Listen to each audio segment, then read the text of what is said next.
Hello guys, আসসালামু আলাইকুম। সবাই কেমন আছেন? তো গাইস, আমি হলাম আব্দুল আজিজ রাজ। তো আপনাদের সামনে গ্রামের সৌন্দর্যটা তুলে ধরলাম।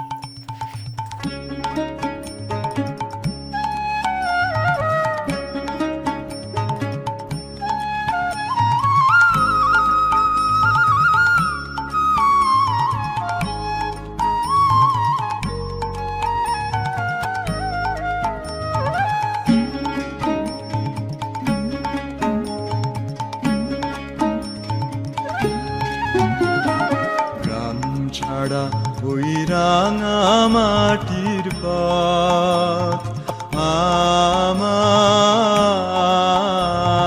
মন ভুলাই রে। গ্রাম ছাড়া ওই রাঙা মাটির পথ আমার মন ভুলাই রে। ওরে কার পানে মন হাত